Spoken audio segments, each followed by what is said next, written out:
whenever you have a conflict or an issue, first industries that really see considerable growth, agriculture of course. You have industries like construction material, you have industries like hotels and properties. Those are the first industries that we see a lot of activities in FCS countries. Most of the countries, particularly in this region in sub-Saharan Africa, if you think about it, about 60% in some cases of the population is employed in agriculture or depends on agriculture. So really, if we have anything to do, is about agriculture. If we want to alleviate poverty, it has to be around agriculture. So what do? The first thing is create the right climate. You cannot do agriculture if the investment climate remains the same. So we need to unleash the investment climate, and this is where the World Bank Group can add a lot of value. By that I mean, allowing the importation of agri-inputs, for example, or sustaining or creating the agri-supply chains and so on. The investment case of FCS in agriculture, I think, I think you have to be more specific around working with farmers and how you integrate farmers into markets. That's, I think, an answer that we try to do in everything we do in FCS, is how do we increase that linkage between farmers and markets. The biggest challenge is really to work with small entrepreneurs that may not have the right capital structure of the capital to actually implement expansion projects. So you can imagine if you're working with a cement company in a country like Liberia, cement is crucial for an FCS because it would help on the development of infrastructure projects, development of housing, and so on. So this is one of the first sectors we see. But if you're going to work with a company that may not have the right capital structure, using blended finance tools would allow us to actually invest in these companies.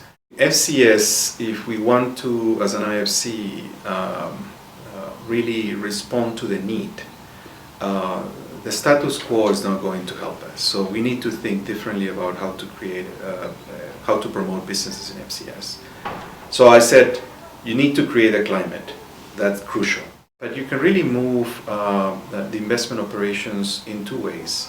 So you can bring the SME ventures or any venture capital activity to actually provide seed capital to entrepreneurs. So that's crucial. And today I understand we are in the process of developing a number of new initiatives around that area to promote the creation of venture capital funds or to grow venture capital funds in FCS countries. I mean, this is crucial.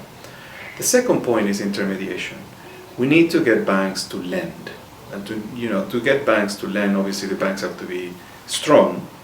They need to have the right risk systems in process so they'll be able to assess risk and to lend. And they need to have the right capital, of course. So IFC can provide not only the capital, but also can provide the advisory capacity to banks. And the last one, this is one of the things I've always think about FCS and generally in very poor countries, is IFC as a business creator. So we need to start focusing on creating businesses as opposed to supporting businesses. It's a very different mentality to say, I want to help you, farmer, as opposed to let's work together and create a business, farmer. It's a different mentality, but I think it's required, especially in Africa. It's like an expedition. Somebody has to go ahead. It's like the Marines, you have to go ahead and clear the beach. CASA is that.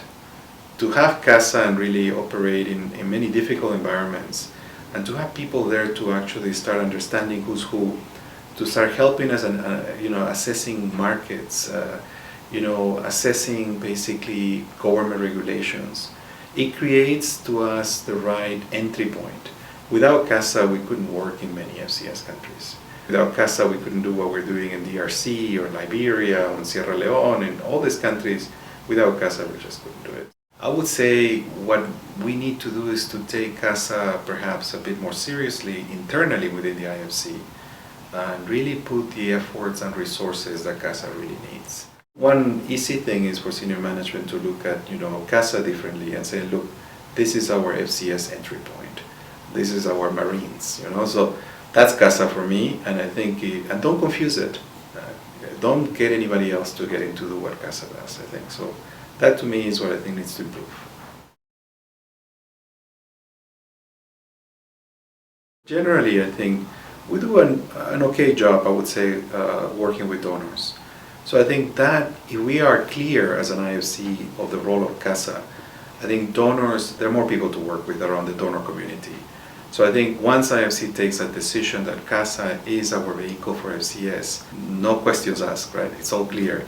You will see additional attention from donors to come into supporting CASA. The second thing is I mentioned what sort of investments does FCS need and what sort of capital, and risk capital a la mode of venture capital is what is required. So that's also a partnership. We don't work with a lot of venture capital firms. And of course, many may not be looking at Africa as a market, but again, if no one goes and looks for them to come, nothing will happen.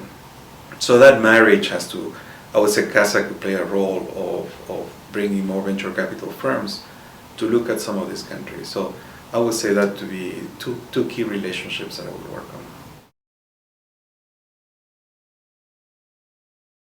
Get out of the comfort zone of a traditional due diligence, which is you go see the firm, you talk to the management, and go see, just go follow the supply, talk to labor, talk to the farmers, talk to distributors, and you will understand the impact of $1 of IFC in a country. So.